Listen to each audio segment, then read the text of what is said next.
This week we've been working on some more scenery, and first we're going to take a shopping trip. Right, we are in Gauge Master Model Railway Shop down in Ford in Sussex. So we'll just give you a quick tour. So you can see here, this is some of the larger scales. These are 00 or HO. Then we go on to some N gauge. See, there's lots of little trucks and carriages. Various things. I love coming to this place and always spend too much money. Maybe not today. Lots of different things. This is N gauge. This is what we're working on the indoor railway at the moment. But they have all other gauges, so we can move on to these are cars for N gauge. Little cars and trucks, and then you'll see here we've got lots of other things. So they do scale electrics as well here, so you can see all the scale electrics, and then various other modelling. This is all scenery and things, a bit more scale electrics. And then this is 00 gauge, it's the most popular gauge that a lot of people do have. And again, you'll see other model kits. So this is a model shop. They do other models as well, not just trains, but there's a lot of trains in here. This is Hornby stuff. You may have seen Hornby before, so there's a lot of Hornby. And then things like paints, a little bit of scenery. So I've just bought some scenery myself. They've got their own little model railway in the shop as well, so they run that and show people the trains running. And then you'll see over here, so there's some garden railway stuff. And look, Thomas the Tank Engine and his friends. You see some of those. And then again, now we're coming down into the bigger garden railway stuff as well. A number of other things. There's some more scenery. Oh, there you go. Oh, I didn't see these. I should have. I might buy some of these. I'll be back in a sec. So you see here lots of other models. These are European smaller gauges. So yeah, N gauge on European style. So the other ones with more British style. So you see a lot of stuff. Various different bits of scenery. So this is quite a treasure trove to come and visit whenever you are down in this area. So a lot of different things. Lots of cabinets with trains in. So you get the idea, it's worth a visit if you're coming down in this area. Come down and take a look. Well, I managed to escape without spending too much money. I got myself a little track rubber for cleaning the track. I got a water tower. I got another little water tower, water crane. I bought some little platform pieces. I bought some ballast stones. So these are stones that go between the track. And I bought some spring grass flock. So that's just like a grass covering that we put on to look like grass, of course. So that's what I got today. So not too bad. Now we're working on some more scenery, then I really need to get an idea of where the track is going. We've had a few changes of plan, of course. So now I've actually glued the paper plan down. So this is all glued now to the board. So that will stay where it is. And then I can start gluing things on top of it.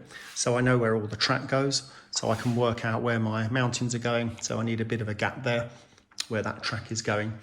And then over this side, of course, I know where I can come out to for the other side, the mountain on that side. So it's just helpful to know where that track is supposed to be. Yeah, we've had a few changes in the track plan. So sticking it down is a very helpful way to know where we are. Another challenge that I've just noticed is I've printed out my plan. So my track is okay here. But as you can see, somehow we've got a little bit out of alignment with this piece. I think I moved this wooden riser slightly to the left. So it has now pushed my track plan out. So that'll be interesting. So I'm going to have to make some adjustments. When I actually fit the tracks, I'll make these tracks slightly longer so that they'll fit on. And again up here as well, I'm going to have to maybe make a small adjustment, maybe a little piece of track to put in there. So I'll be able to sort it out. But yeah, it's highlighted yet another problem, but we deal with them as we go along. Going to carve away some of this excess foam now. So I'm going to use a kitchen knife, obviously be very careful. But the idea is I'm going to carefully cut this foam.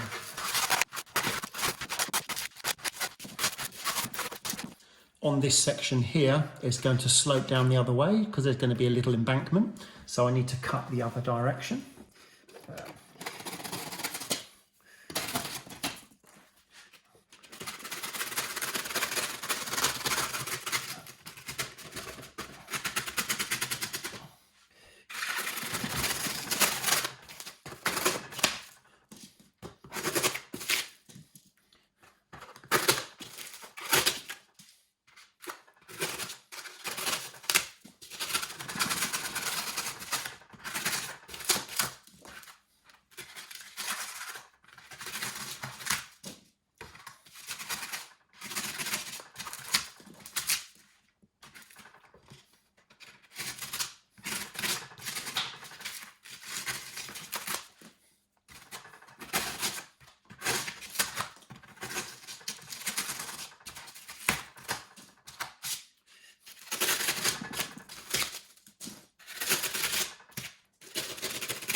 There's a big hole here, so I can always push a few pieces in there just to prop it up. So when I put the plaster cloth over the top, that will help us. Oh, that's where the toilet roll is. We can do that. Push that in there a little bit. Get a bit of a thing.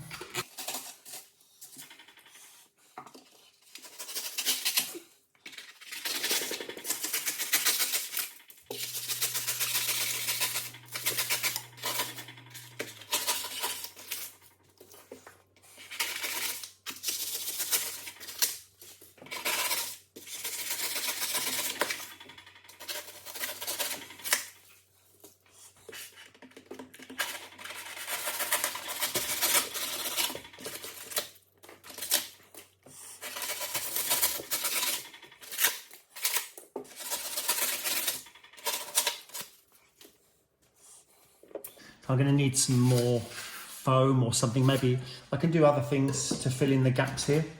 We can roll up some paper, screw up some paper and push that in there. So there's various different things we can use. And then remember, we're going to get our plaster cloth, and I'm going to, we'll put the plaster cloth on there to make it a nice surface that we can work on.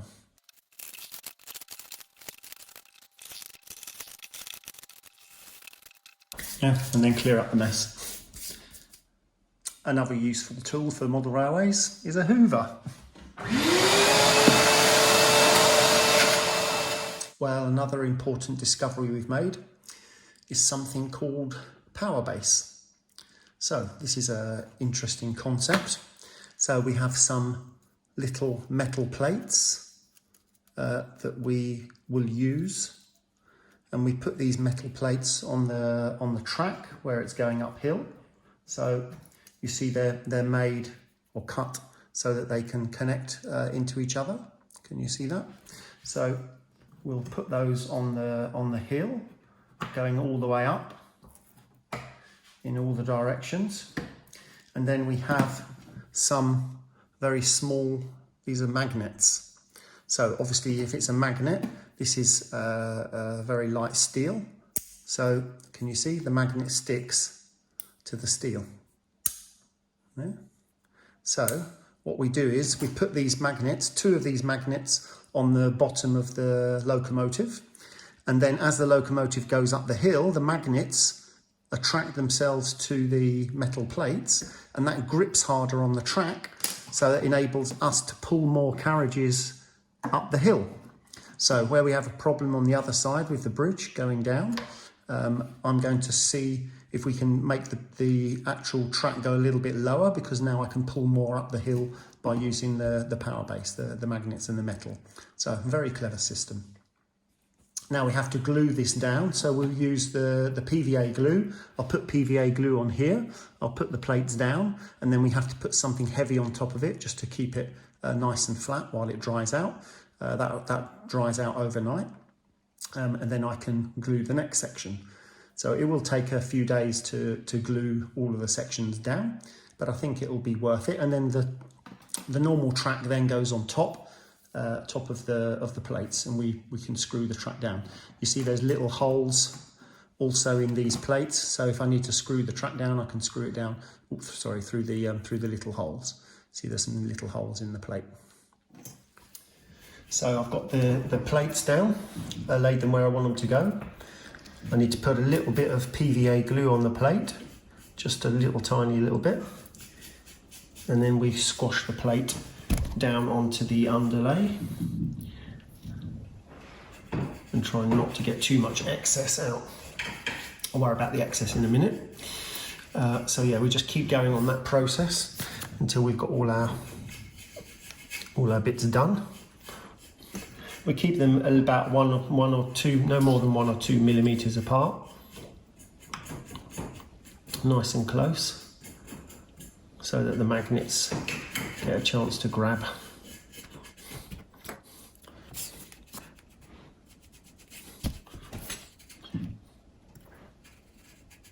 Yeah.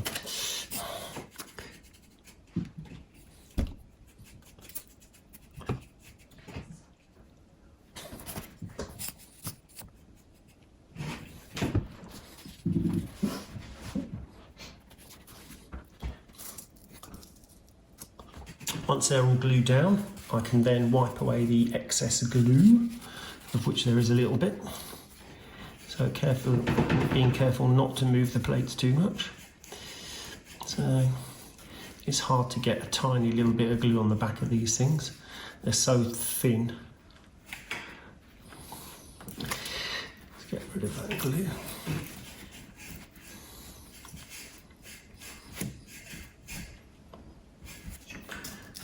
And now I just need to make sure I spread them out again a little bit, get them in line. Nicely in line. Remember, the track's going over the top of this.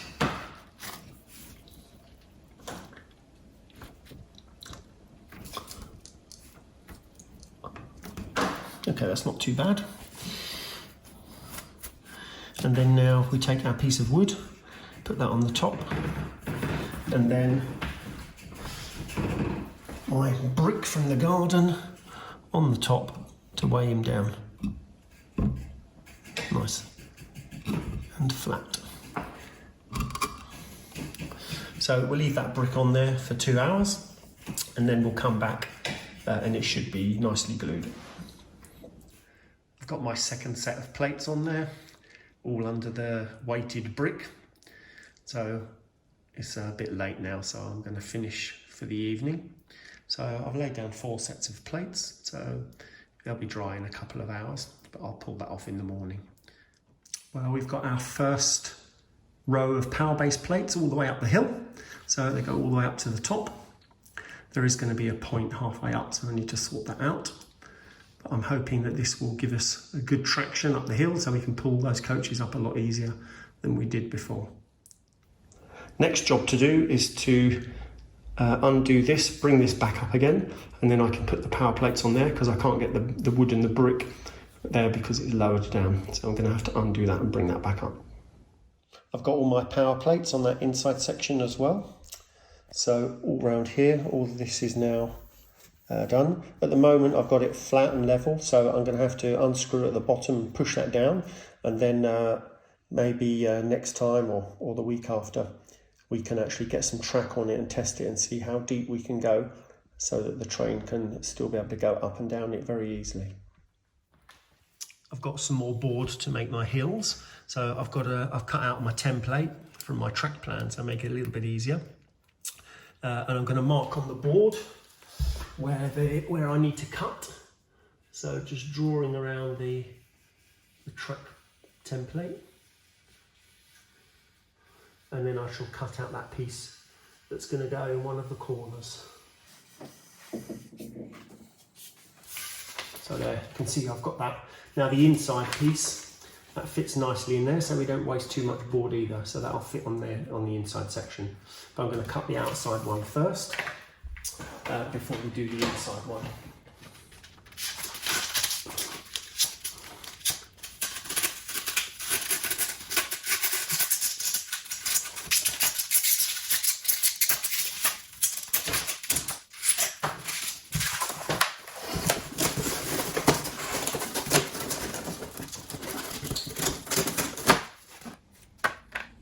We've had a great week this week, lots of progress, very happy. See you next week. 8:30 p.m. Weekdays and Sundays. The Down Coastal Special leaves Euston for Glasgow,